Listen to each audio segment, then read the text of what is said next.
যাদের ঐকান্তিক প্রচেষ্টায় এই রাধা গোবিন্দ মন্দির স্থাপিত হয়েছে, যাদের ঐকান্তিক প্রচেষ্টায় সহযোগিতায় এখানে প্রতি বৎসর ভক্ত বৃন্দাবন ধাম রচনা হয়, যারা এটাকে প্রতিষ্ঠা করেছিলেন তার অনেকেই এখন নেই। আমি সর্বপ্রথম সেই পবিত্র আত্মাগুলোর প্রতি আমার শ্রদ্ধা জ্ঞাপন করি। মানুষ স্মৃতির মধ্যে দিয়েই বেঁচে থাকে। অন্তত যারা এটাকে প্রতিষ্ঠা করেছিলেন, আপনারা একটা কাজ করবেন, পাথরে তাদের নাম ওই যে কলকাতার থেকে খোদাই করে এনে মন্দিরের গায়ে লিখে দেবেন, তাহলে স্মৃতিটা থাকবে। কি খারাপ কথা বললাম নাকি? কারণ আমাদের তো স্মৃতিই থাকে, মানুষ চলে যায় রেখে যায় স্মৃতি। কর্মের মধ্যে দিয়েই আমাদের বেঁচে থাকা, চিরকাল সবাই থাকে না, চলে যায়। এই জগতের এক নাম মর্তধাম, এখানে আমরা সবাই জন্মগ্রহণ করেছি। আমাদের মৃত্যু অনিবার্য, কিন্তু দেহের মৃত্যু হলেও আত্মার তো মৃত্যু হয় না এবং কর্মেরও মৃত্যু হয় না। সেই জন্যে চেষ্টা করতে হয় সুকর্ম করা, যাতে স্মৃতিটুকু মানুষ ধরে রাখে। আর কুকর্ম করলে সে স্মৃতিও থাকে, শালা মরিছে বাঁচিছি আমরা, তাই না? ওটাও একটা স্মৃতি।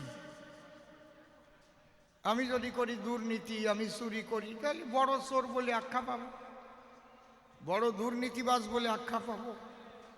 ইতিহাস কাউকে ক্ষমা করে না, ভগবানরেও ক্ষমা করে না। এই জন্যে সবসময় খেয়াল রাখতে হবে, সদ্গুরু আশ্রিত হয়ে সৎপথে জীবনযাপন করে ঈশ্বরে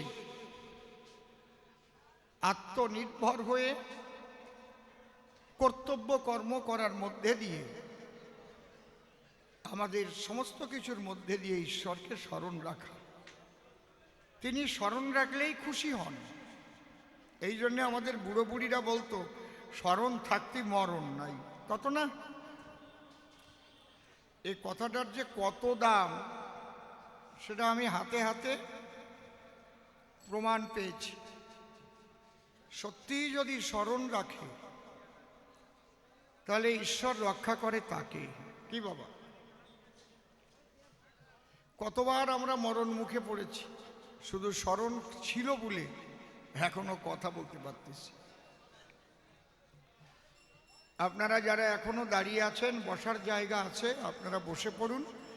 আর এই মাঝখানে না ফাঁকা ফাঁকি না রেখে একটু মাখামাখি করে বসেন, একটু এগিয়ে বসেন। আপনি ভাবেন যে আরও লোক বসবে, শ্রোতা আসবে, মা বাবা, আমি সবার পায়ে ধরে বলছি, যেটুক পারেন একটু এগিয়ে এগিয়ে বসেন। কারণ অনেকক্ষণ বসা হয়ে গেলে পরে উঠতে ইচ্ছে করবে না, তলা গরম হয়ে যাবে না তো। এই জন্য আগের থেকে একটু এগিয়ে আসেন। আমার যৌবনটা তো হেলেনসাই কেটেছে, কি তা ওই মশাই? আমার যৌবনকালটা তো হেলেনসাই কাটলো। আমার দুটো সন্তানের জন্ম এখানেই হয়েছে। আমার তোতা গোপাল তারা তো এখানেই জন্ম নিয়েছে। এই জন্যে এখানে আমার একটা নারীর টান আছে, একটা ভালোবাসার টান আছে। তাই গান যদিও কমিয়ে দিয়েছি, কিন্তু হেলেঞ্চার থেকে বললে আমি যতদিন বেঁচে থাকবো না এসে পারবো না। হেলেঞ্চায় আমাকে ডাকলে আমি আসি। আর টাকা পয়সা নিয়ে এখনো তো কসলা কসলি করিও না, অনেক পাইছি। আমি যা পাওয়ার উপযুক্ত না তার চাইতে ভগবান বেশি দিচ্ছে, আর বেশি চাওয়ার দরকার নাই। বেশি যদি খালি চাই চাই চাই তারপরে ধরবে সিবিআই, বেশি চাওয়া ভাল না। কি হরিবল হরিবল। হ্যাঁ, কতটুক লাগে একটা মানুষের বেঁচে থাকতে গেলে? চারটে পাঁচটা ছয়টা সাতটা ফ্ল্যাট হলে কি এক জায়গা ঠ্যাং থবে, আর এক জায়গা চোখ থবে, আর এক জায়গা মাথা থবে, তাই হয় না? তাই না? এই জন্যই কুকর্ম করে করে এইসব সম্পত্তি না বাড়াইয়ে যেটুক দরকার সেইটুক নিয়ে থাকাই ভালো। কি করেন আপনারা, কি করেন? জয় হরি বল। এটা আপনারা কেন, আমি কেন? আমাদের আদিশাস্ত্রে বলে দিয়েছে, না অল্পেন ও সুখমস্তি। দুঃখ কার? যার অল্পে সুখ নাই তার, সে কোনোদিন সুখ পাবে না। যত টাকা পয়সা হবে আরো ভাববে আরো চাই, আরো চাই, আরো চাই চাই। ওই চাই চাই ওতে ঢোকার কায়দা আছে, আর বেরোবার কায়দা নাই। আজকে পালা সিলেক্ট করে দিয়েছেন কর্তৃপক্ষ থেকে নারদ এবং শ্রীকৃষ্ণ। নারদের ভূমিকা গ্রহণ করেছে আমার শিষ্য ছেলে নির্মল সরকার। তাড়াতাড়ি কর, তাড়াতাড়ি কর, অত সময় লাগে কেন? সুর বানতে হয় নাই, সুরটা সাটা হয় নাই।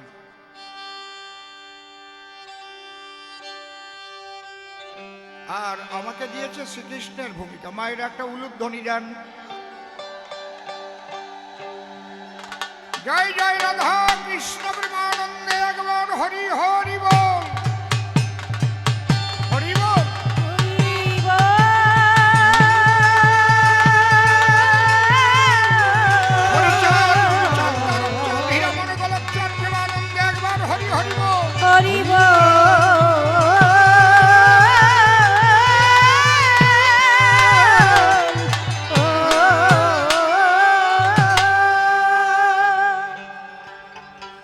আমি গান আরম্ভ করার আগে একটা কথা বলবো, যদি ভালো লাগে গ্রহণ করবেন।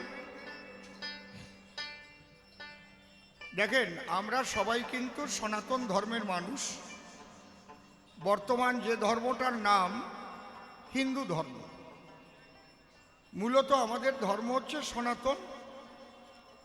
এখন আমরা লিখি কি হিন্দু, তাই তো? নাকি না অন্য কিছু লেখেন? কেউ মতুয়া ধর্ম লেখেন নাকি খাতা কলমে? কথা কন না কেন? কেউ বৈষ্ণব ধর্ম লেখেন? হিন্দু ধর্ম। আমাদের হিন্দু ধর্ম, সনাতন ধর্ম বিশ্বের মধ্যে শ্রেষ্ঠত্ব কেন পেয়েছে?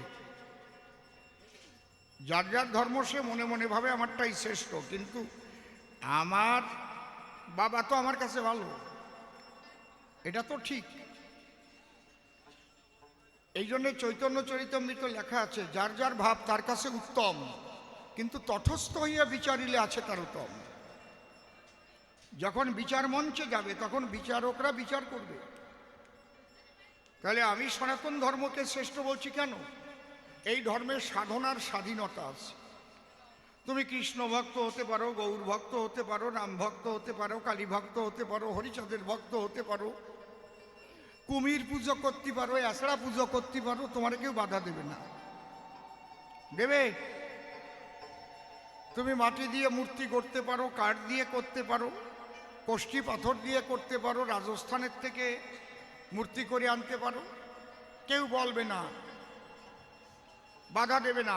আবার তুমি নিরাকারবাদীও হতে পারো। আমাদের মধ্যে নিরাকারবাদীও আছে। খুব ভালো করে কথাগুলো শুনবেন। যারা নিরাকারবাদী তারাও লেখে হিন্দু ধর্ম, যারা সাকারবাদী তারাও লেখে হিন্দু ধর্ম। আমাদের শক্তি কিন্তু কম নাই। আমাদের ভক্তি আছে, শক্তি আছে, প্রেম আছে, প্রীতি আছে, কিন্তু আমাদের মধ্যে ঐক্যবদ্ধতা নাই। কেন নাই আমি বলে দিচ্ছি। আমার জীবনের অ্যানালাইসিস, 51 বছর আমি গানের জার্নি নিয়ে আসি। 18টা রাজ্যে ঘুরেছি ভারতের, ভারতের বাইরে বেশ কয়েকটা রাষ্ট্রে গেছি। আমার জীবনের অ্যানালাইসিসে আমি যেটা বুঝেছি সেটা বলে যাই। এর একমাত্র কারণ হচ্ছে আমাদের ধর্মগুরু যারা, তারা এরাই হচ্ছে আমাদের ভাগ ভাগ করে ফেলেছে। মতুয়া ধর্মগুরু তার শিষ্যদের শিখাবে, এই বৈষ্ণবরা যাবা না, আমরা হচ্ছে মতুয়া। বৈষ্ণবরা শিখাবে, আরে ওরা মতুয়া, আমাদের তুলসীর মালা, ওকে আচার মালা, বোঝো না, ওরা আলাদা। বুঝতে পারছো ব্যাপারটা কি? কালীর প্রসাদ খাওয়া না। আমি মিথ্যা বলতেছি না সত্যি বলতেছি? কথা কইেন। এইভাবে ভাগ ভাগ করে ফেলেছে। আমাকে শক্তি কিন্তু প্রচুর।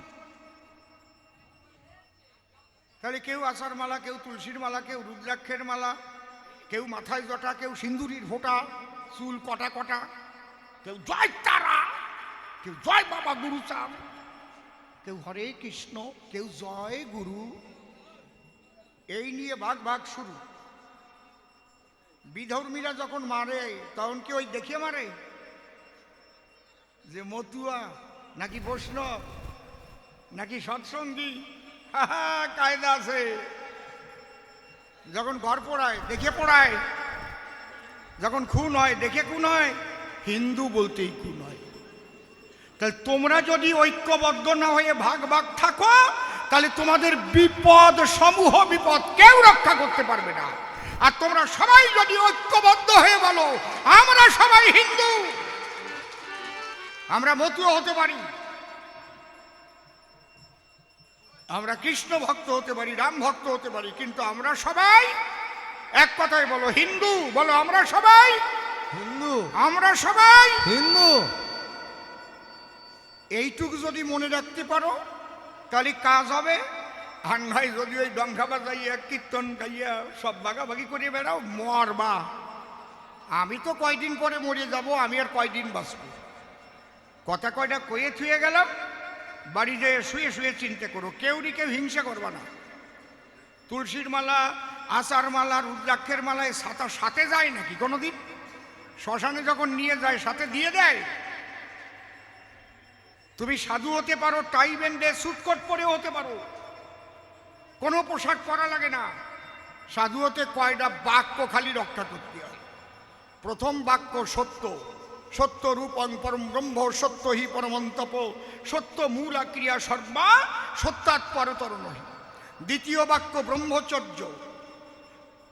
বুঝতে পারছেন?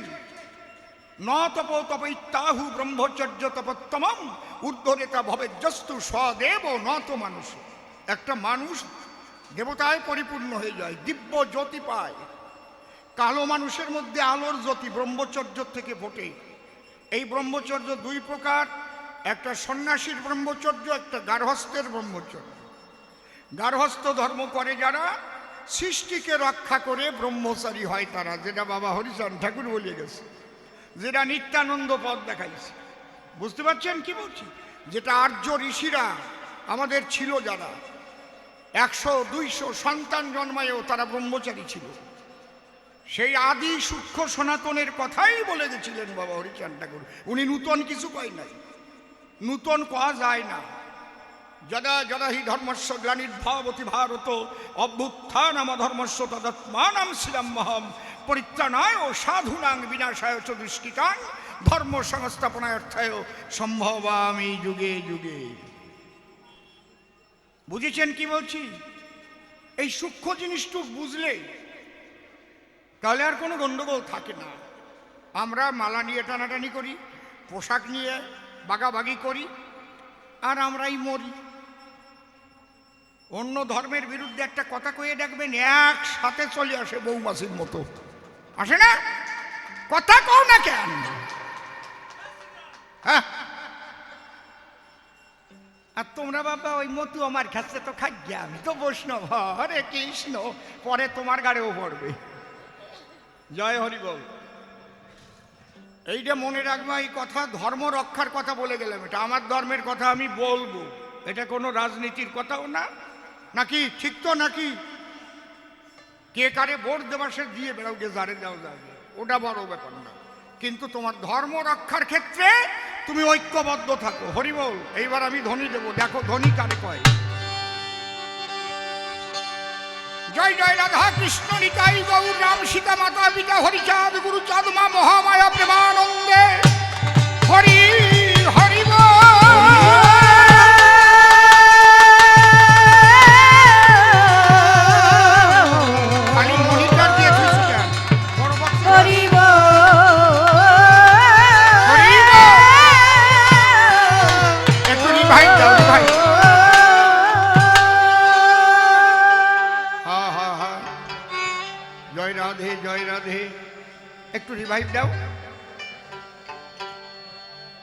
গিটারে অসম্ভব টোন রয়েছে।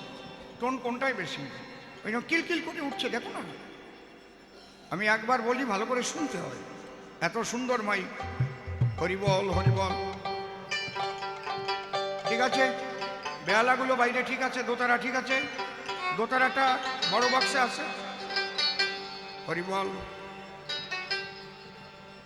ভালো ভালো প্রশ্ন করেছে, অনেকগুলো প্রশ্ন করেছে।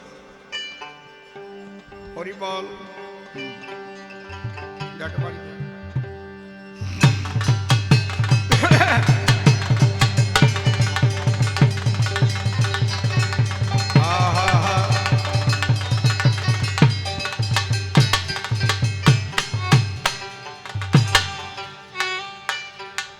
আমি তোমার কাছে যখন থাকি,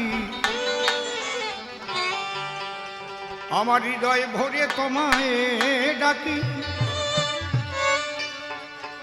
ওরে তখন কত ভালো লাগে আমারে দয়াল। তোমার কাছে যখন থাকি, আবার সেই তোর ভরে তোমায় ডাকি, আরে কত ভালো লাগে আমারে।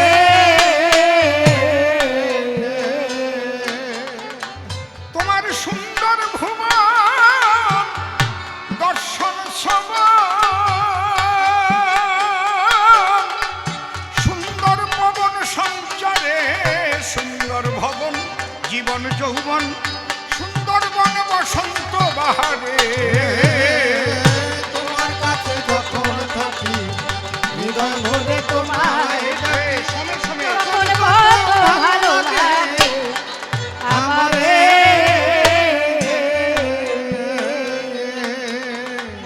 তোমার সুন্দর ভবন ভুবন দর্শন সমান, ও দয়াল সুন্দর পবন সঞ্চারে সুন্দর ভবন জীবন যৌবন, সুন্দরবন বসন্ত বাহারে। তোমার কাছে যখন থাকি, হৃদয় ভরে তোমায় ডাকি, তখন কত ভালো লাগে আমারে। ও দয়াল রে, বসে শোনেন নারী নরে। আমার দাদু গুরু পরম শ্রদ্ধেয় ভাবুক কবি, প্রেমিক কবি, সাধক কবি পাগল বিজয় সরকার, তার গানের ভিতরে তিনি যে দর্শন দিয়ে গেলেন, দেখুন আমরা সনাতনীরা সাকারবাদী, অন্যান্য ধর্মের মানুষ নিরাকারবাদী। যার ধর্ম সে পালন করুক। এই যে মূর্তিটা তৈরি হয়েছে, মূর্তিটার নাম আছে রাধা কৃষ্ণ, তাই তো? নিরাকারবাদেরও নাম আছে, কিন্তু ব্যক্তি নাই। যদি বলা হয় আপনি নিরাকার যার আরাধনা করেন, ইবাদত করেন, সে দেখতে কেমন বলতে পারবে না। তাহলে আমরা কল্পনার মূর্তি গড়েছি কেন? আমাদের আর্য ঋষিরা তারা দেখেছেন একটা সাকার মানুষ, সাকার দেহ, সাকার ভাত খায়, সাকার কাপড় পরে, সাকার সব কিছু, ঘরবাড়ি সাকার, একটা সাকার ব্যক্তিত্বের নিরাকারের আরাধনা করা সম্ভব না। নিরাকার অনন্ত, অসীম, অনাদি, একই শক্তি, আলাদা কিছু নাই। আমি আসার আগে এক ভদ্রলোক একটা কাগজ নিয়ে এসে সিঁড়ির কাছে বললেন একটা গান শোনাবে, ওটা পরে শোনাবো। অসীম নীলাকাশ কে গড়ালো, আছেন এখানে তিনি? আপনি আপনি ভাবলেন আপনার কথা আমার স্মরণ নাই, স্মরণ আছে। সবকিছুর মধ্যে দিয়ে আমরা মূল জিনিসটাকে ধরে রাখি। অসীম নীলাকাশ, একটা রকেট আলোকের গতিতে যদি চলে, সেকেন্ডে 1,86,000 মাইল বেগে যদি চলে, যদি সামনে কোনো গ্রহ নক্ষত্র না বাঁধে, অনন্তকাল চলতে থাকবে। এই মহাশূন্যের শেষ কেউ পাবে না। মহাশূন্যের শেষ নাই, পাবে। আমি আমার গুরুদেব ভবা পাগলাকে বলেছিলাম যখন পাগলের কাছে থাকতাম, পাগল তিনি তো অসীম, তিনি তো অনন্ত, তিনি তো অনাদি, তিনি তো অরূপ, তার তো কোনো রূপ হয় না, সেই মহাশক্তি। আমারে কয় শালা তো চালাক হয়ে উঠছে। উনি শালা বলে গালি দিয়ে কথা বলতেন। কয়ে শালা শোন, তোর জল পিপাসা লেগেছে, তোর এইবার সাগরের জলে নিয়ে 2 ঘন্টা চুবনি দিয়ে রাখবো, জল খাওয়াবো, তুই আর বাঁচবি? আমি বললাম না, বাঁচবো না। তা তোর জল 1 গ্লাস দরকার, যেটুক খেলে তোর পিপাসা মিটে। তাহলে অনন্ত অনন্ত করিস না। আমাদের আর্য ঋষিরা যে সকল মূর্তি পূজার ব্যবহার করেছে, যে মূর্তি তোর ভালো লাগে, যে মূর্তি দেখলে তোর প্রেম জাগে, সেই মূর্তি তুই আত্মদান কর, তোর পিপাসা মিটে যাবে। সেই অনন্তই ওর মধ্যে থেকে তোর সমস্ত পিপাসা মিটিয়ে দেবে। আর নয় নিরাকার নিরাকার অনাদি অসীম করবি, হাতড়ায় বেড়াবি। তোর একটা বিয়ে দিলাম, নিরাকার বউ দেব, সুখ পাবি। বাসরে গিয়ে বউ নাই, নিরাকার খুঁজে বেড়া।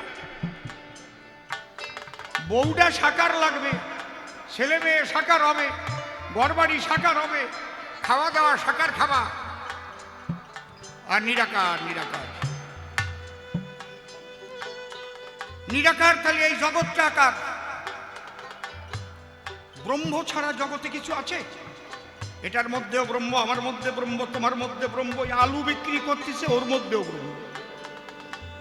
ব্রহ্মময় জগৎ এখানে দাঁড়িয়ে বলছে সনাতনী সিদ্ধান্ত, বলছে সর্বং খল্লিদং ব্রহ্ম। সবকিছুর মধ্যে এক ব্রহ্ম, এক শক্তি, আলাদা কিছু নাই, শুধু নিজের মধ্যে জাগা। তোমার মধ্যেও সেই ব্রহ্ম যে জাগাতে পারে, মানুষ পূজা দেয় তারে, মানুষ তার পিছনে দৌড়ায়। যে নদীর সঙ্গে সাগরের যোগাযোগ থাকে, সেই নদীতে জোয়ার ভাটা বয়। আর সেই নদীতে যদি কেউ নৌকা ভাসায়, নৌকা একদিন সাগরে পৌঁছে যায়। হরি বল, হরি বল। আর বাড়ির ওই বদ্ধ কুয়োর জলের মধ্যে নৌকা থাকলে কোনোদিন সাগরে যায় না। তাই পাগল বিজয় বললেন, হে প্রভু, তখন আমার সবকিছু ভালো লাগে। কখন? যখন তোমার নামে আমি মেতে থাকি, কারণ নামের মধ্যেই তো তুমি আসো। আমি যখন আলু বললাম, তখন আলু চোখের সামনে ভেসে উঠলো। যখন সিম বললাম, সিমের একটা রূপ ভেসে উঠলো। আসবে না, ভাসবে না? কাঁঠাল বললাম, তাহলে নাম নামীকে নির্দেশ করে, নাম ব্যক্তিকে নির্দেশ করে।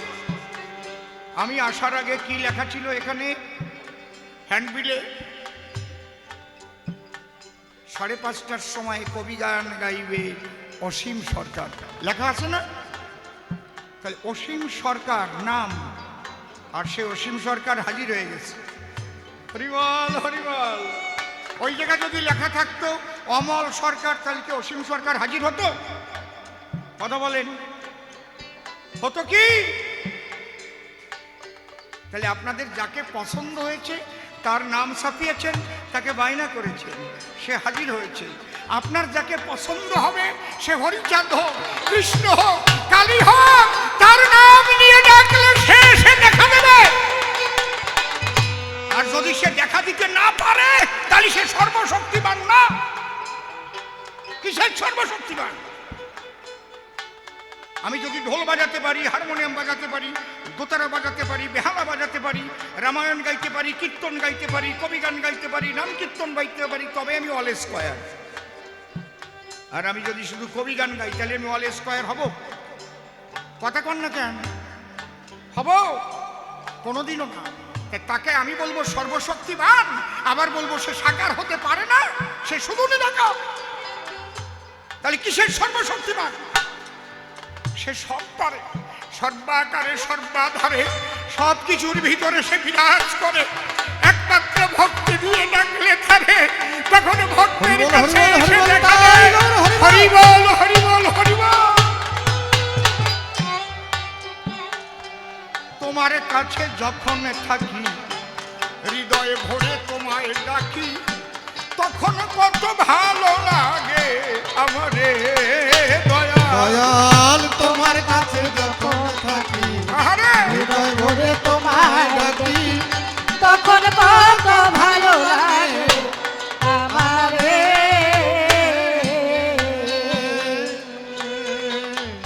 তোমার সুন্দর ভুবন দর্শন শ্রবণ সব তুমিময় হয়ে যায়। সুন্দর পবন সঞ্চারে, সুন্দর ভবন জীবন যৌবন, সুন্দর বন বসন্ত বাহারে। তোমার কাছে যখন থাকি, হৃদয় ভরে তোমায় ডাকি, তখন কত ভালো লাগে আমারে। হায় রে, আমি তোমায় ছেড়ে যখন দূরে যাই, ওরে আমার কাজে আমার সাজে আমি বড় লজ্জা পাই। হায় রে,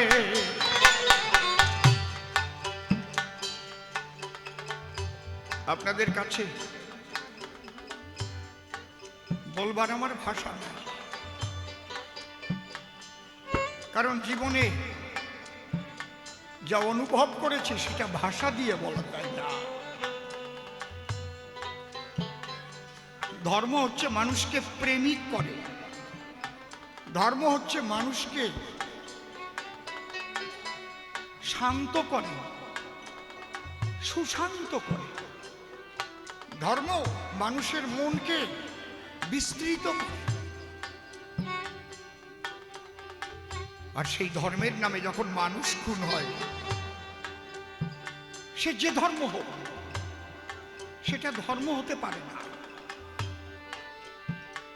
ধর্মের দোহাই দিয়ে যদি মানুষ খুন করা হয়, সে যে ধর্ম হোক, সে কোনোদিন ধর্ম হতে পারে না। ধর্মের দ্বারাই মানুষকে প্রেম দিয়ে কাছে টেনে নেয়। শুধু মানুষ নয়, পশু পাখি কীট পতঙ্গ, প্রকৃতির মধ্যে যা আছে সবাইকে আপন মনে হয়। আমি যখন হেলেন্সা ছেড়ে যাই, দেখবেন আমার বাড়িতে আছে কিনা জানি না, সামনে একটা নিম গাছ লাগাইছিলাম নিজের হাত দিয়ে। নিম গাছটা বেশ মোটা হয়েছে। আমি যখন বেরোচ্ছি, মনে হচ্ছে নিম গাছ আমাকে বলছে, আমাকে ছেড়ে চলে যাচ্ছ তুমি। আমি নিম গাছকে জড়িয়ে ধরলাম, কেঁদে ফেললাম, বন্ধু আমাকে চলে যেতে হচ্ছে, তুমি ক্ষমা করো। যাদের কাছে বাড়ি বিক্রি করেছিলাম বললাম, এই গাছটা তোমরা কেটো না, এই গাছের মধ্যেও প্রাণ আছে। যদি খাঁটি ধার্মিক হয়, সে একটা গাছকেও আঘাত করতে পারবে না রে, একটা পিঁপড়াও মারতে পারবে না।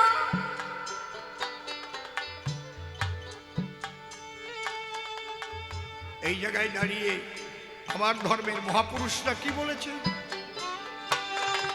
শুনোরে মানুষ ভাই, বোঝরে মানুষ ভাই, সবার উপর মানুষ সত্য, তাহার উপর নাই।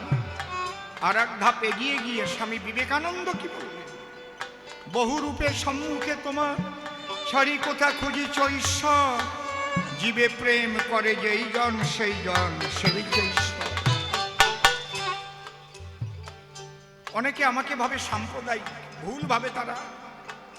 আমি সমস্ত কিছুর মধ্যে একই শক্তি দেখি রে, কিন্তু আমি এক দেখলাম, তুমি যে আমাকে ভাগ করে ফেলছো। তোমার অত্যাচারে যে ওপার বাংলা থেকে 14 পুরুষের ভিটে বাড়ি ত্যাগ করে মানুষগুলোকে সর্বহারা হয়ে আসতে হলো। কেন? কেন হবে? মানুষ খুন হবে। সবাই এমন এমন আদর্শ হোক সারা বিশ্বে, সমস্ত ধর্মগুরুরা একসঙ্গে পথে নামো, সবাইকে বলো ধর্মের দ্বারাই কোনোদিন খুনোখুনি হয় না, এসো আমরা সবাই মিলে যার যার ধর্ম পালন করব, আমরা একসঙ্গে সবাই আমরা প্রেমের বিশ্ব তৈরি করব। পারবা? অসাম্প্রদায়িক তোমরা।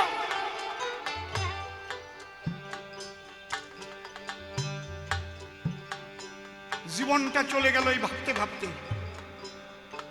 পাগল বিজয় বলছে আমি তোমায় ছেড়ে যখন দূরে যাই, ওরে আমার কাজে আমার সাজে আমি বড় লজ্জা পাই। তখন কেমন করে এমন দেখাই দেবতা তোমার ধারে আমার, আমি আড়াল করে দাঁড়াইয়ে রই মোহের আধারে। তোমার কাছে যখন থাকি হৃদয় ভরে তোমার দেখি তখন কত ভালো লাগে আমারে।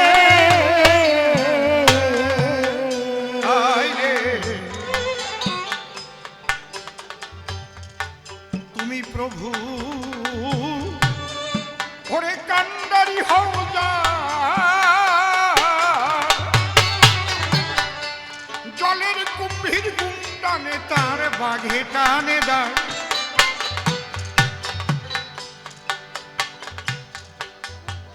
তার যেমন ফাল্গুন ওরে তেমন আশা, ভয় কি ভব পাথারে নামের বাদাম টেনে দিয়ে চলে যায় আনন্দের বাজারে।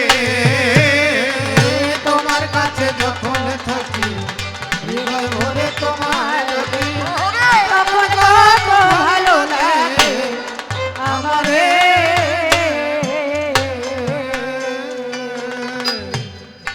হায় রে পাগল বিজয় বলে হে পরাণ প্রিয়, আমি ভুল পথে যদি যাই আমায় ফিরাইয়ে নিও। মানুষ ভুল পথে যায় কেন জানেন? যখন আমি ধর্ম বলবো, ধর্মের তিনটে পা আছে, প্রত্যেকটা ধর্মে থাকতেই হবে। এই স্ট্যান্ডটা দাঁড়ানো আছে, কয়খানা পা আছে? কয়খানা পা? এই পা না থাকলে স্ট্যান্ডটা দাঁড়াতে পারবে এখানে? সাপোর্ট। যখন ধর্ম শব্দ উচ্চারণ করব, পাশে তিনটে জিনিস এসে দাঁড়াবে। একটা হচ্ছে ধর্মীয় সাহিত্য, একটা ধর্মীয় সংস্কৃতি, আর একটা ধর্মীয় দর্শন।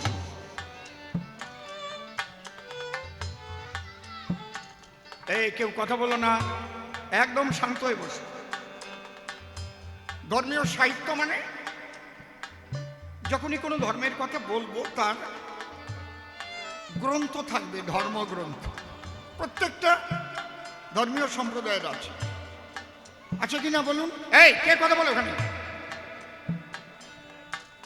বাচ্চাটাকে আর ঠান্ডা রাখুন। আছে কিনা দেখেন, আপনারা বিবেচনা করেন। আমাদের প্রচুর ধর্মীয় সাহিত্য আছে, প্রচুর আছে। যেহেতু আমরা অবতারবাদ মানি, তাহলে আমাদের আদি হচ্ছে বেদ। বেদ রিফাইন হতে হতে এসেছে। একখানা আগে বেদ ছিল, ওটা চারখানা হলো। খুব ভালো করে শুনবেন আমাদের ধর্মটা কিভাবে রিফাইন হয়েছে। বেদের মধ্যে আজে বাজে কথা লেখা আছে, ভালো কথা লেখা আছে। সমস্ত কিছু দিয়ে একখানা বেদ ছিল, সেগুলো ভাগ ভাগ করে চারখানা বেদ করা হলো, ঋক, সাম, যজু, অথর্ব। এর মধ্যে সনাতনী যারা, শ্রীকৃষ্ণ বললেন তোমাদের সামবেদ, এটা নিয়ে তোমরা চলবা।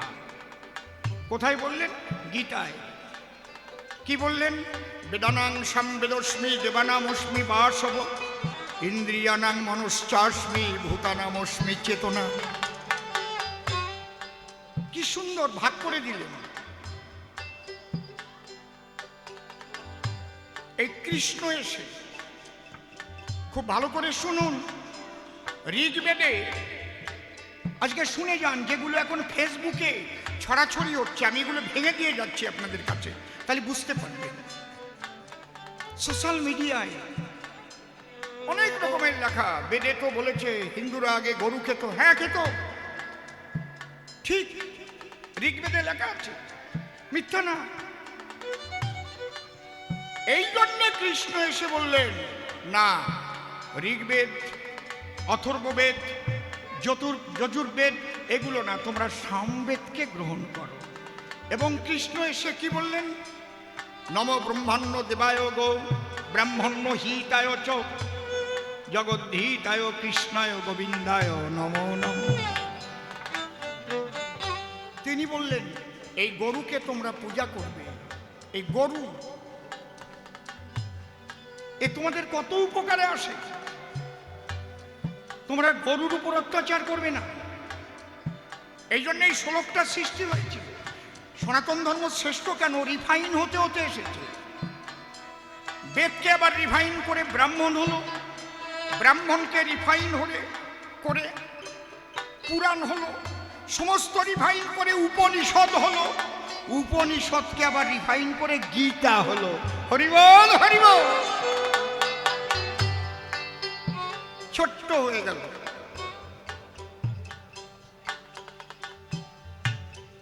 তারপরে আবার যখন ভগবান আসছেন, পরপর পরপর ভক্তির জগৎ দেখাতে লাগলেন শ্রী চৈতন্য মহাপ্রভু।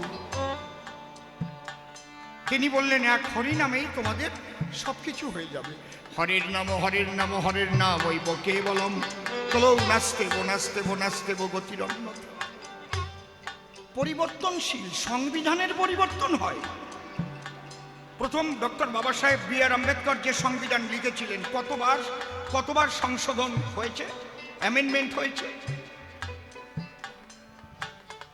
অবস্থা অনুপাতে ব্যবস্থা নিতে হয়, যে বর্তমান সমাজ কোন পথে যাচ্ছে। আগে কি ছিল, মানুষ এখন কি চাইছে, শিক্ষিত সমাজ। বুঝতে পারছেন কি বলছে? মানুষের এখন কোন পরিস্থিতি, কোন অবস্থা, সেই অবস্থা অনুপাতে ব্যবস্থা। এটা আছে সনাতন ধর্মে, অবস্থা অনুপাতে ব্যবস্থা।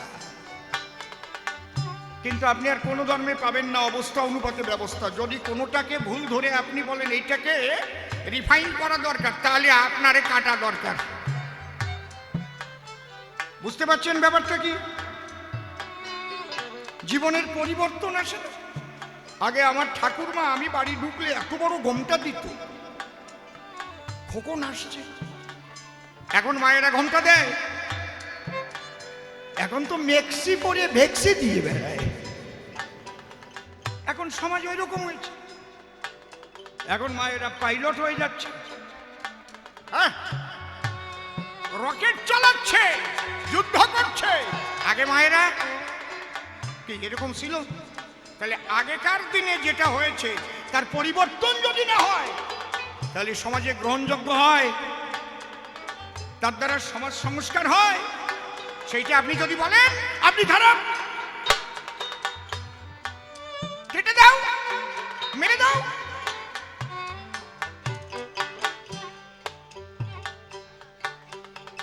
পাগল বিজয় বলে, হে পরাণ প্রিয়, আমি ভুল পথে যদি যাই আমায় ফিরাইয়ে নিও। তোমার চরণ তলে বসতে দিও, ও তোমার চরণ তলে বসতে দিও। ফিরাইও না আমারে জীবনে মরণে, যেন ভুলে না যাই তোমারে। তোমার কাছে যখন এটাই গৌর হরিবল, একবার গৌর হরিবল। তখন কত ভালো লাগে আমারে।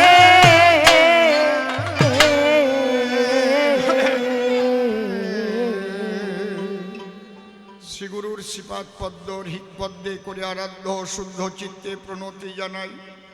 সাধুগুরু বৈষ্ণব হেরি আর যত পুরুষ নারী আমার ভক্তিপূর্ণ প্রণাম গ্রহণ করিবেন সবাই।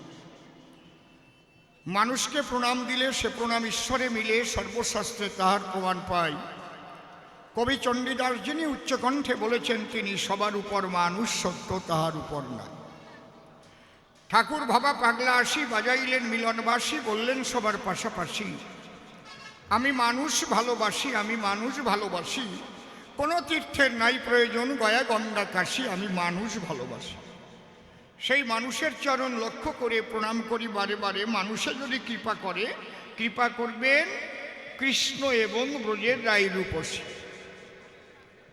বন্দনার ভাব করে শেষ বক্তব্য করিব পেশ, সভা মধ্যে জানাই নিবেদন। এখানকার যে কবিগান অনেক দিনের অনুষ্ঠান, কয়েকবারই সভাস্থান আমি দিয়েছি দর্শন। এবারও আপনাদের প্রাণের টানে যোগ দিয়েছি কবিগানে, নির্মল অসীম দুইজনে। প্রশ্নের পর্ব আপনারা করেছেন শ্রবণ। নির্মল সরকার, যিনি নাম ধরিয়া নারদ মুনি, আমাকে করেছে কৃষ্ণ চিন্তামণি সবারই সদন। এইবার স্বনাম বাদ দিয়া কৃষ্ণের ভূমিকা নিয়া নারদের প্রশ্নের মীমাংসা দিতে আমার আছে আকিঞ্চন। তবে কৃষ্ণের ভূমিকায় যাওয়ার আগে যে কথা মোর মনে জাগে, আমি মনের অনুরাগে আগে বন্দনা করি রাধা গোবিন্দের রাতুল চরণ। হে কৃষ্ণ কমলাক্ষী, তোমাকে দেখার মতো আমায় দেও নাই আখি, দূর থেকে তোমায় ডাকি ঝরায় নয়ন। তুমি আমার পরাণ প্রিয়, প্রভু আমার কথা নিও, দয়া করে গ্রহণ করিও আমার হৃদয় আসন। আমি তার উপরে দিলাম ভার, তারে করলাম কর্ণধার, কাব্য সিন্ধু হব পার, অন্তরের একান্ত অকিঞ্চন। এইবার অসীম নামটি দিয়ে ছাড়ি, নাম ধরিলাম কৃষ্ণ গিরিধারী। নারদ গেছে যে প্রশ্ন করি, তার জবাব দেবার কারণ। প্রথম প্রশ্ন করেছে গান, তুমি সর্বশক্তিমান ভগবান, তুমি আবার কেন করলে যজ্ঞের আয়োজন? আমার কাছে বলো দেখি, এই যজ্ঞের দরকারটা কি, আর যজ্ঞের নামটাই বা কি? আর যজ্ঞের মধ্যে দেখি কিছু অদ্ভুত উপকরণ। হে কৃষ্ণ নন্দলালা, যজ্ঞ করছো, রাখছো দাড়িপালা, বলে নাই সভাকলা, বলছে কি না? তার মধ্যে কোনো বাটকারা করো নাই রক্ষণ, এ তোমার কোন ভাব দ্বারা? পদ্মফুল কি বাটকারা? এটা তুমি রাখলে কি কারণ? তোমার উপর আছে কেবা, তুমি তার জবাব দিবা। তোমার উপর তো নাহি কোনো জন, তুমি সর্বশক্তিমান, আমার আরাধ্য দেবতা ভগবান। তা তুমি কার সিপাত মধ্যে এই যজ্ঞের অর্ঘ করিবে অর্পণ? ভালো ভালো প্রশ্ন করেছে, অনেকগুলো করেছে। তো বেশি প্রশ্ন করা ভালো না, পায়খানা হওয়া ভালো, বেশি হলে ডায়রিয়া হয়, ঠিক না? তারপর ডেকে বলে, তাই তোমার কাছে শুনতে চাই, আমি নারদীয় গোসাই, যজ্ঞের দ্বারে করি দর্শন। হে কৃষ্ণ শ্যামচাঁদে, দেখি তোমার মা ওখানে পড়িয়ে কাঁদে, আর তোমার দাড়ি হাতে বেত্র ধরি, তার পৃষ্ঠে 3টি প্রহার করলো কি কারণ? বলেছ তো নাকি? আমা ঠিক আছে তো? আচ্ছা যাক, ওই মা কইছে হ্যাঁ ভালো হয়েছে। তাহলে ঐশ্বর্য বড় না মাধুর্য বড়, তার একটা মীমাংসা করো। কারণ রাধারানী ধুলার পরে হয়েছে পতন, আর তুমি রুক্মিণীকে সঙ্গে করে বসে আছো স্বর্ণ খাটের উপরে। তাহলে এটাই বা দেখি কি কারণ? রাধা যদি মাধুর্য হয়, মাধুর্য কেন ধুলায় গড়ায়? তাহলে ঐশ্বর্য মাধুর্য দুইয়ের মধ্যে বলো কৃষ্ণ নীল পদ্মে মূলত কোনটা শ্রেষ্ঠ হয়? এই তো লাস্ট প্রশ্ন, নাকি আরো আছে? ঠিক আছে তো? তারপরে একটা গল্প দিয়েছে, সুচি আর বিচি। আমি তো হাসতে হাসতে মরে গেছি। কার বউয়ের নাম নাকি সুচিত্রা, সে পুরো নাম ধরিয়ে ডাকে না বলে বউ তারে ভালোবাসে সাত সকালে। সে বাড়ি গেলে মোটে দেয় বোতাম খুলি, ঠান্ডার সময় গরম জলে চরম ধোয়াইয়ে দেয়, আবার ভাত ভালো করে মেখে তোলাইয়ে দেয় মুখে। কেন? ছোট্ট করে বউকে ডাকে, কি বলে? সুচি কোথায় তুমি গো? আরে ওর কপাল রে। ওই কথা শোনার পরে তার নাকি কোন বন্ধু সেও ভাবলো অন্তরে, আমার বউ মোটে ভালোবাসে না আমারে, আমি আজকে বাড়ি যাব, আমি বউয়ের নাম ছোট করিয়ে ডাকবো। ওর বউয়ের নাম নাকি আবার বিচিত্রা। ও নাকি বাড়ি যেয়ে ডাক দিয়েছে, ও বিসি। ওর বউ কয়, আয় তোর এসেছি, আমি তোর বিসি, তোর এই বিসি। আমি হাসতে হাসতে মরিয়ে দিছি। আমার কাছে বলুন দেখি, নিজের বউরে কেউ বিসি কইয়ে ডাকেন নাকি? এটা কিন্তু আসলে ডাকের দোষ নয়, এটা বুদ্ধির দোষে ও মারগুতো খায়। কারণ ওই বন্ধু ওকে কি শিখাইয়া দিল, যে ছোট করে ডাকা ভালো, তাই তো? ওইটা বিসি না কইয়ে ছোট করা যায় না? কি যায় কি না কও? বিচিত্রা, আমি বিবাদ দিলাম, চিত্রা কোথায় তুমি ওগো? কি একটা ভালো শোনা যায়। এই জায়গায় চিত্রা নামে আবার কেউ আছে নাকি? থাকলি তো সে মনে মনে বাড়ি সুখী আমার নাম কয়। কি যদি তার বুদ্ধি থাকতো, বিবাদ দিয়ে চিত্রা বলে ডাক দিয়ে স্ত্রীর ভালোবাসাটা পেতে পারতো। তাহলে এই অল্প একটু ভুলের তরে কিলগুতো খায় সংসার, আর সোনার সংসার যায় সারে খারে। শুধু একটু শব্দ ভাষা ব্যবহারের দায়। দেখেন, এই গল্পের থেকে একটা শিক্ষার বিষয়, শুনলে পরে কবি গান বাড়ে কিন্তু অনেক জ্ঞান। তাহলে আমাদের সংসারে এত গন্ডগোল বাঁধে কেন? অনেক সময় আমরা ভাষা শব্দ ব্যবহারটা ঠিক মতো করি না বলে এক একজনের অন্তর উঠে চলে। মনে করেন নতুন বিয়ে করে বউ আইছে বাড়ি, মাসখানে কইছে শাশুড়ি, উনি আবার একটু বিছানায় বসে চা খায়, ওরে নাকি আবার বেডটি কয়, বেডটি। শাশুড়ি বলে, বৌমা কথা মানো, আমার বেডটিটা একটু করে আনো। তাই বৌমা নতুন নতুন গেছে, কোনটার মধ্যে কি আছে অত তো আর জানা নাই। চিনির কচুয়া আর লবণের কচুয়া এক জায়গায় আছে, তা চিনি না দিয়ে 2 চামচ লবণ দিয়ে চা করে নিয়ে আসছে। ভুল হয়ে গেছে। দেখেন, শাশুড়ি তো মুখে দিয়েই যদি কয়, তোমার মা তোমাকে একটু চা করাও শিখালো না। বুঝেছি বুঝেছি, তোমরা হচ্ছে গা পালা সংসারের মানুষ। প্রথম চোটে যে আঘাত লাগলো বুকে, ওই আঘাত জীবনেও যাবে না। যাবে?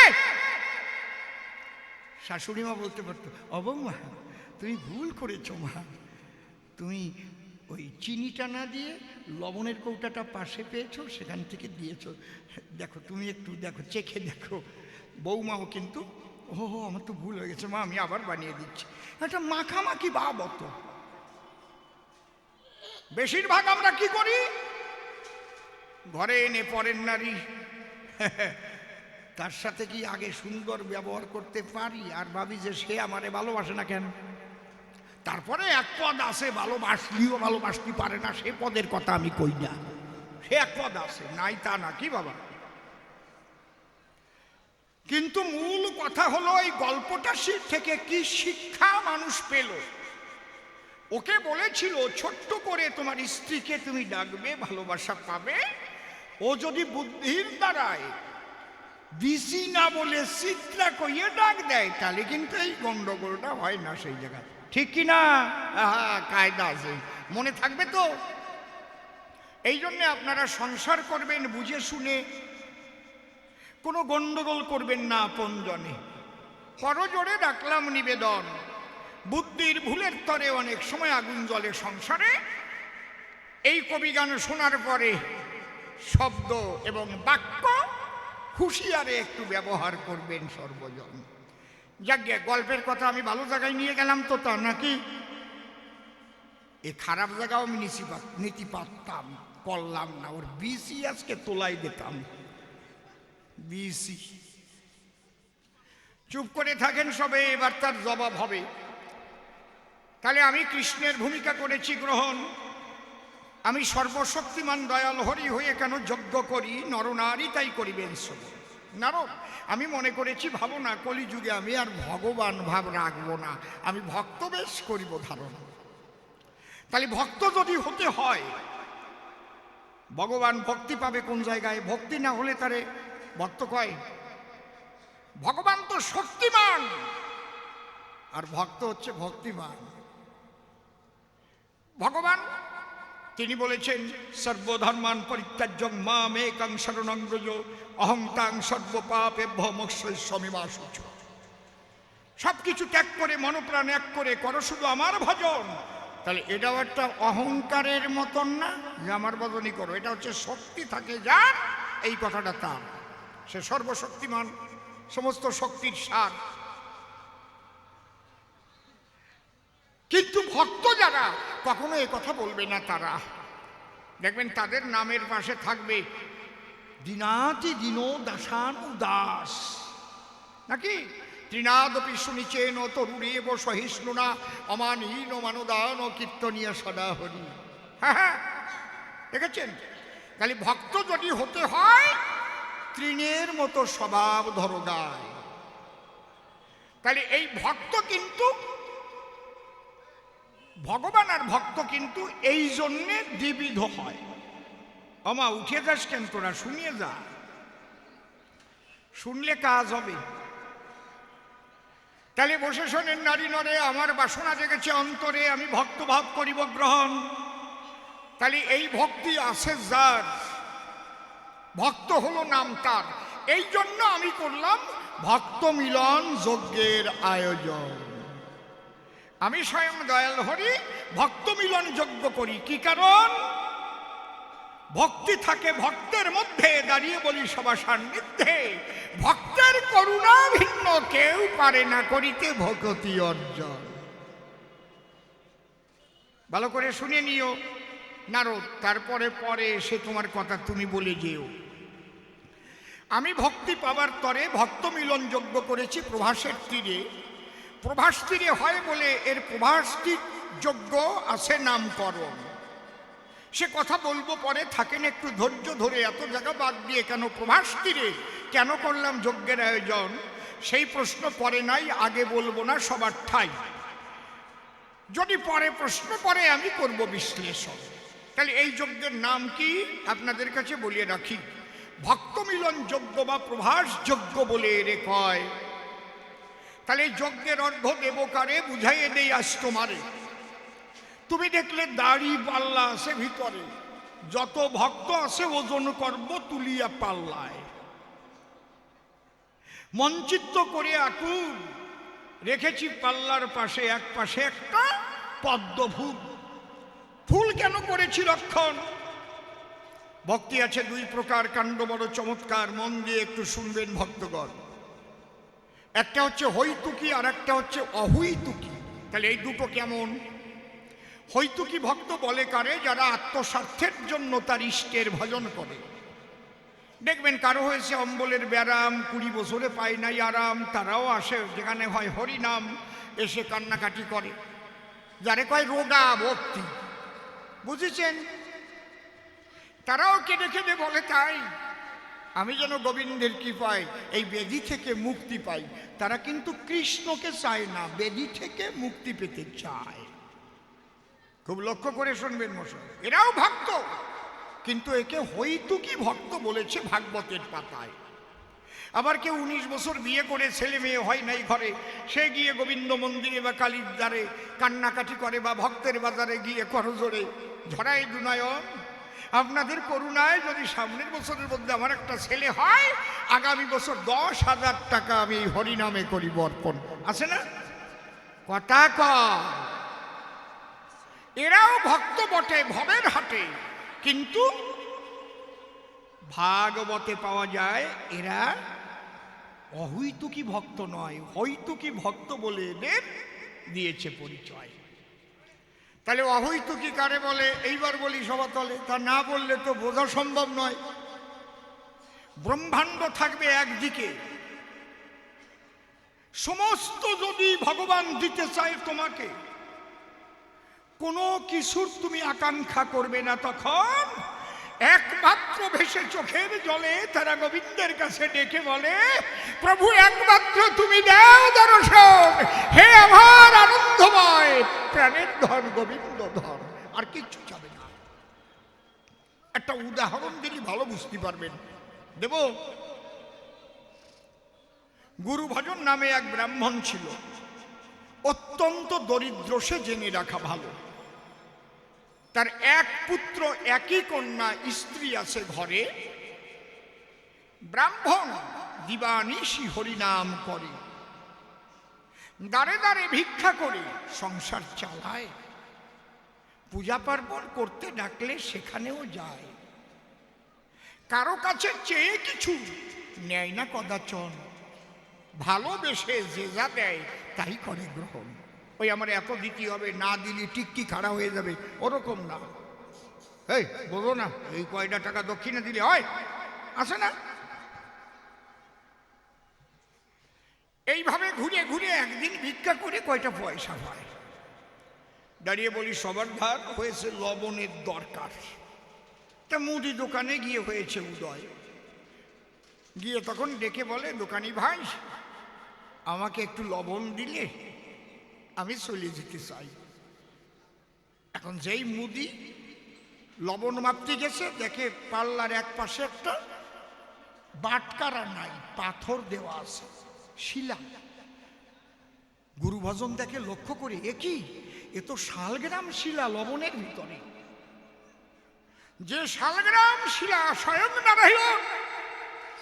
হায় হায় হায়, আমার নারায়ণ এই লবণের মধ্যে নয়, আমার লবণের নাই প্রয়োজন। বলে, দাঁড়াও মুদি ভাই, আমার লবণের দরকার নাই।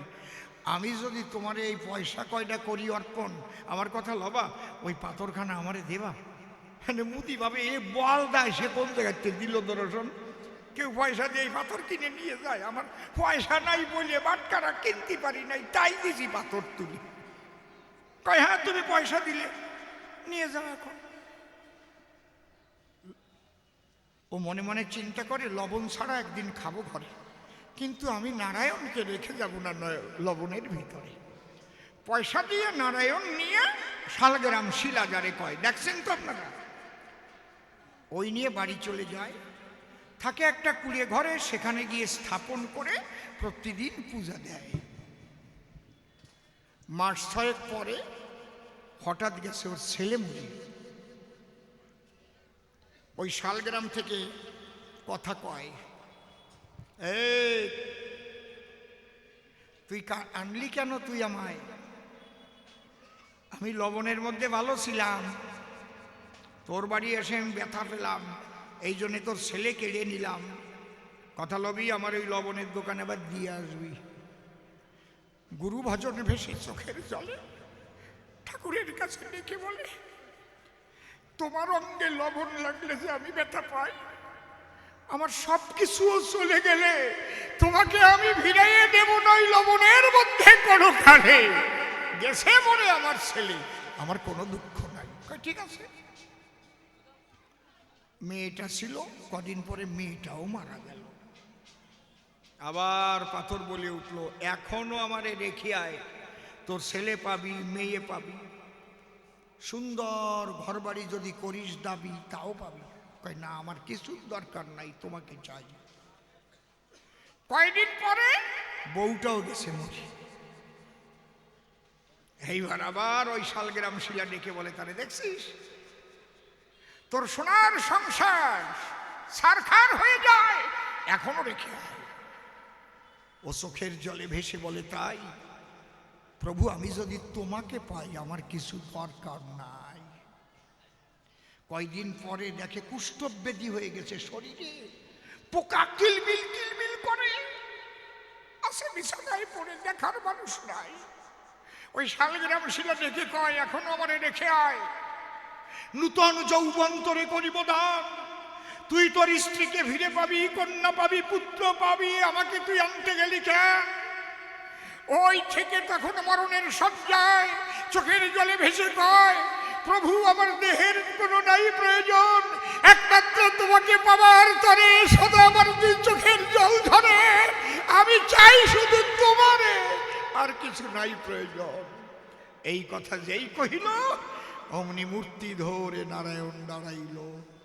তার পুত্র, তার কন্যা, তার স্ত্রীও সঙ্গে ছিল। বলে, এই নাও, তুমি তো আমার ভক্ত সুজন, যে করে আমার আশ আমি করি তার সর্বনাশ, তবু ছাড়িয়া না ছাড়ে আস, তারপর হই তার শ্রীচরণের দাস। অশ্বিনী গোসাই দিয়ে বলেছিল না, যাস আমি তাই দেব, কয় নাই? সবাই যেদিন অশ্বিনীকে ধরে নিয়ে গেছিল গুরুচাঁদের দ্বারে, থাকে খান কুড়িয়ে ঘরে, খান থালা নাই ঘরে, গলার পাতায় খাবার দেয়, তুমি একটু কৃপা করতে পারো না বাবা? কয়, তোরা কোষ, ও আজকে যা চাবে তাই খাবে। সবাই কয়, দাদা চাইয়ে নাও, চাইয়ে নাও দাদা। অশ্বিনীর হাতে ছিল একতারা, আর নয়নে বহিছে হরিপ্রেম ধারা। তখন একতারাটা ধরে কি বলছিল, তুমি বাসবা না, বাসো ভালো, তাতে কোনো দুঃখ নয়, আমি তোমাকে বাসিব ভালো, এই ভিক্ষা চাই, প্রেমানন্দ হরি হরি বল। হরি বল, হরি বল।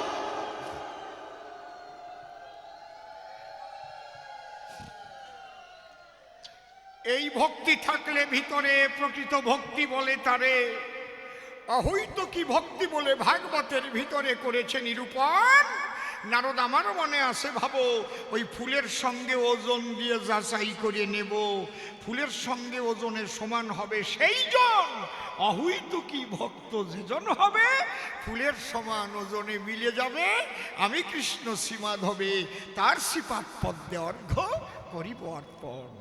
আর তার ভাব কান্তি বিলাস নিয়া আমি যাব গৌর হইয়া, প্রেমানন্দ হরিনাম করিব বিতরণ, আমি কৃষ্ণ অঙ্গ ছাড়ি হয়ে আমি গৌর হরি ধুলাই দিয়ে গড়ি, হরিনাম করিয়া করিবার তরে আমি করিব গব, আমি ভক্ত হব। সেই ভক্ত হব বলে আসিয়া প্রবাসের কুলে করেছি এই যজ্ঞের আয়োজন। তাই যজ্ঞের নাম কি? ভক্ত মিলন যজ্ঞ, প্রভাস যজ্ঞ। কয়, করি কেন? আমি কৃষ্ণ সর্বশক্তিমান ভগবান, কিন্তু ভক্ত হতে আমার আছে আকিঞ্চন।